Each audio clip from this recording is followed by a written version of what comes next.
Okay, so hello everyone. In this session, we will be discussing about recursive function in C language.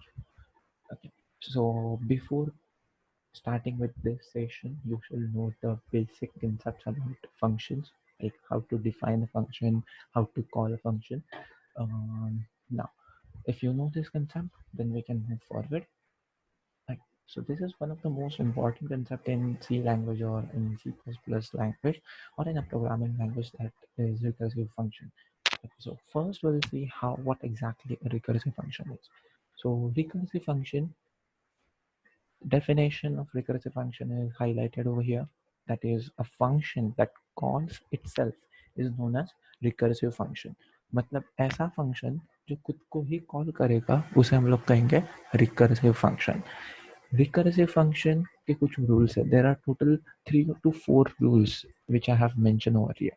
But before moving further, हम लोग एक काम करेंगे. ये definition को हम लोग थोड़ा understand करेंगे. Function that calls itself is known as recursive function.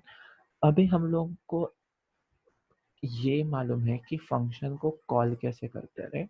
So with the help of this syntax, function name followed by parenthesis, or you can say the number of parameters and then followed by semicolon. So this is the basic syntax for calling a function. Now, what recursive function says that a function that calls itself is known as recursive function. मतलब ये जो calling जो मैं बता रहा हूँ आपको, ये कॉलिंग अभी हम लोग कहाँ पे करने वाले हैं, तो ये फंक्शन के अंदर ही करने वाला है. ऐसे फंक्शन को हम लोग कहेंगे रिकर्सिव फंक्शन. ओके, अभी तक क्लियर नहीं है तो डोंट वरी, हम लोग एक एग्जांपल करेंगे. वो एग्जांपल से आपको बहुत अच्छी तरीके से समझेगा. बट वो एग्जांपल जो भी आप रिकर्सिव फंक्शन के कोड लिखने वाले हो, वो कोड ये तीन three there are total 3 to 4 rules that recursive function should follow. We are not going to discuss this rule right now because वो आपको इतने अच्छी तरीके से नहीं समझेंगे. What we are going to do is हम लोग एक प्रोग्राम करेंगे वाले हैं अभी. ये बहुत इंपॉर्टेंट प्रोग्राम है और ये मोस्ट कॉमनली आस्क्ड क्वेश्चन में आता है. Write a program to calculate the factorial of a number using recursive function. ठीक है, ये बहुत बहुत ज़्यादा कॉमन क्वेश्चन है BSc IT के लिए, CS के लिए, कंप्यूटर साइंस इंजीनियरिंग लोगों के लिए. ये सारा एक बहुत इंपॉर्टेंट टॉपिक है और यही टॉपिक है जो मोस्टली बच्चे लोग स्किप करते हैं क्योंकि उनको इतना क्लियरली समझता नहीं है या फिर रट्टा मारता है. बट हम लोग ऑब्वियसली वैसे नहीं करने वाले. अभी हम लोग एक काम करते हैं. एक कोड यहाँ पे मैंने मेंशन किया जो कि कैलकुलेट करेगा factorial but using recursive function. So this is my logic behind the factorial का प्रोग्राम, राइट. अभी हम लोग क्या करने वाले कि ये एक बार कोड देखते हैं. चलो, so here I'm defining a function called as fact. Obviously the name of the function is fact, which requires one argument called as n, and the return type of this method is what? Integer. So you know, when you write int as a return type तो क्या होना चाहिए. So यहाँ पे when you write void, that means that function will not return any value. But when you write int, float, double over here, that means this function should return some value. अगर मैंने यहाँ पे int लिखा है तो वो function एक integer value ही return करनी चाहिए. सो अगर आपने देखा यहाँ पे तो हम लोग आगे जाके एनीवे इसको प्रूव करने वाले हैं कि वो इंटीजर वैल्यू ही रिटर्न कर रहा है कि नहीं कर रहा है. Okay, now it requires 2 parameters. That means जब भी ये फंक्शन कॉल होगा तो वो फंक्शन के कॉलिंग के पैरामीटर में भी एक पैरामीटर होना बहुत इम्पॉर्टेंट है. देखो, ये जो फंक्शन का कॉलिंग है उसमें मैंने एक पैरामीटर यहाँ पे मेंशन किया. Let us discuss about main method first. Okay, यहाँ पे मैंने क्या किया, दो वेरिएबल्स लिए. One for user input and second for storing a result. Okay, so these two lines, okay, so this line is basically used to take an input from a user. So with the help of scanf you can take the input from user, and I'm storing the value inside a variable called as num. So whatever user enters, that value is stored inside a num variable. Now I'm calling the function called as fact and I'm passing num variable over here. Okay अभी हम लोग इतना ध्यान में रखो कि हम लोग किसका फैक्टोरियल कैलकुलेट कर रहे हैं, तो नम का फैक्टोरियल कैलकुलेट करने वाले हैं और ये नम ऑब्वियसली किस में पास होने वाला है, ये एन में जाने वाला है। तो अभी हम लोग जो आगे का डिस्कशन है वो कुछ नेक्स्ट स्लाइड पे देखते हैं, ना कि हम लोग यहाँ पे करेंगे, क्योंकि अभी हम लोग एक ही फंक्शन को वही फंक्शन के अंदर कॉल करने वाले हैं, इसीलिए हम लोग एक नया स्लाइड मेरे पास ऑलरेडी है वो हम लोग देखते हैं।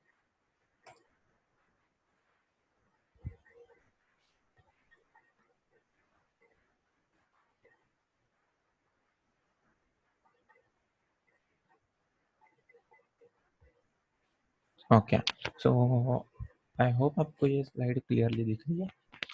अभी अगर आपने थोड़ा यहाँ पे क्लियरली देखा तो कहने से दैट आपको ये जो लॉजिक है, ये लॉजिक आपको एनीवे मालूम है कि क्या एग्जैक्टली किया है ये लॉजिक के अंदर मैंने। ये बाय द वे फंक्शन का ही पार्ट मैंने जो मैंने ऊपर लिखा था वो फंक्शन का ही पार्ट मैंने यहाँ पे कॉपी पेस्ट करके रखा है, ठीक है। सो अभी हम लोग डिस्कस करेंगे कुछ इम्पोर्टेंट चीज़ों के ऊपर। अभी अगर आपने यहाँ पे देखा तो ये जो पार्ट है, ये जो पार्ट है वो मेरा फंक्शन है। यहाँ पे मैंने क्या वैल्यू पास किया था, 5 पास किया था, right. So this the value of n is what, 5। Now अभी हम लोग क्या करने वाले हैं, मैन्युअली एग्जीक्यूट करके देखते हैं प्रोग्राम को, और ये बहुत इंपॉर्टेंट फ्लो है। अगर आपको ये फ्लो समझा तो आपको रिकर्सिव फंक्शन 101% समझ में आ चुका है, ठीक है। सो अभी हम लोग देखते हैं, if user enters 5 and now what user will do is user will simply call the function called as fact. Okay, so यहाँ पे value of n is what, 5. Now check if 5 is equal to 1, obviously it is not, then it will move further and it will read this sentence. Now check, we know the value return n into fact of n minus 1. If you see it carefully, what I'm doing is I'm calling this function, fact function, again. That's why it is known as recursive function. Okay, so I know the value of n, right? The value of n is 5, but I don't know the value of fact n minus 1. 5 minus 1, that is 4. I don't know the value of fact of 4. So what it will do, it will again call this function by passing n as a 4. Okay, now again check if 4 is equal to 1, obviously no.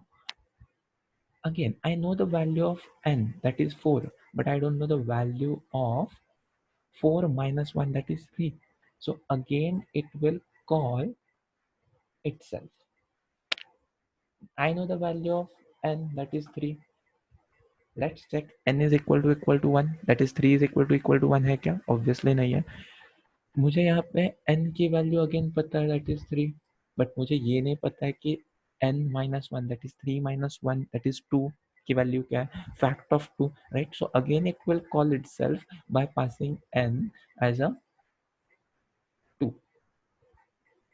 Now again check, is 2 is equal to 1, नहीं है।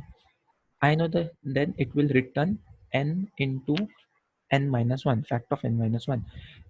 n मुझे पता है 2, but I don't know the value of fact of n minus 1, that is 2 minus 1, that is 1. So again it will call itself by passing the value 1. Now check, is n is equal to 1, 1 is equal to 1, yes it is, then it will return 1 to this function, ठीक है। सो अभी करो 2 into 1 is equal to what, is equal to 2. Now this 2 is passed over here, take care. Now this 2 is passed over here. Now calculate 3 into 2, how much, it is 6. Now this 6 is passed over here. I know the value of n here. The value of n is what, 4. 4 into 6, that is how much, 24. And this 24 is passed to this function. Here the value of n is what? 5. 5 into 24, that is how much? 120. और by the way 120 he factorial होता है किसका? तो 5 का. So this is the most important chain. अगर ये chain आपको समझा है तो आपको रिकर्सिव फंक्शन समझेगा. हम लोग वही फंक्शन के अंदर फंक्शन को कॉल कर रहे हैं. ये बहुत इंपॉर्टेंट है, इसीलिए उसको रिकर्सिव फंक्शन कहते हैं. Function that calls itself is known as recursive function. देखो ये फंक्शन खुद को ही, ये वाले फंक्शन ने खुद को वैल्यूज पास किया. ठीक है, तो ये बहुत इंपॉर्टेंट है. अगर आपको अगेन मैं बता रहा हूँ, अगर ये आपको समझा है तो ये बहुत इंपॉर्टेंट चीज है. ठीक है, सो ये एक हमारा बेसिक प्रोग्राम है. So this 120 is now return to a main method. अभी हम लोग फिर से अपने वर्ड फाइल पे जाते हैं.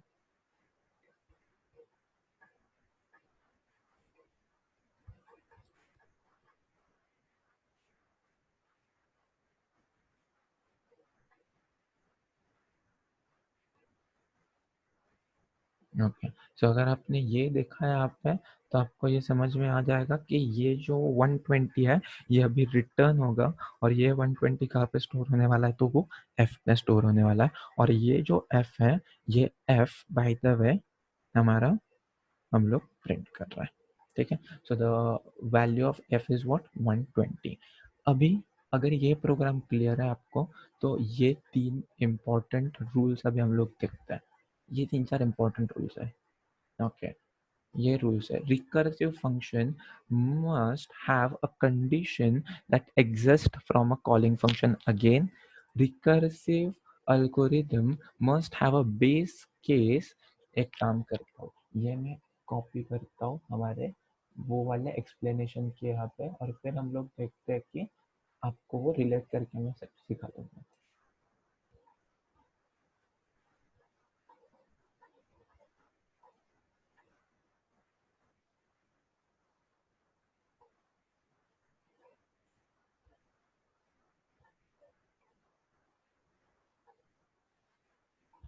ओके, तो यहाँ पे मैं कॉपी पेस्ट कर देता हूँ.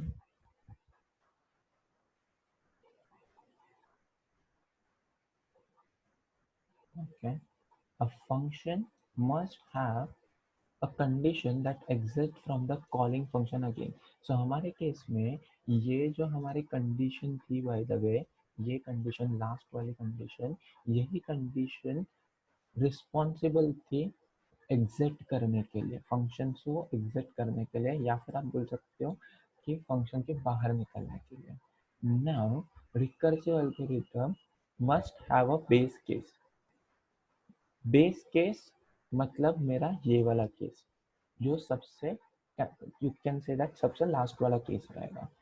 Algorithm must changes its state to move toward the base case. देखो हम लोग ये जो अल्गोरिदम है, हम लोग ऐसे मूव कर रहे थे, ये इसको, और फिर हम लोग बेस तक आ चुके हैं, right. And then the last one is recursive function must calls itself. वो तो एनीवे हम लोग सेटिस्फाई हो ही रहा है. ठीक है, so this is the most important concept. अगर ये आपको समझ रहा है तो बहुत अच्छी बात है. अगर कोई भी आपको डाउट हो तो आप मुझे पूछ सकते हैं.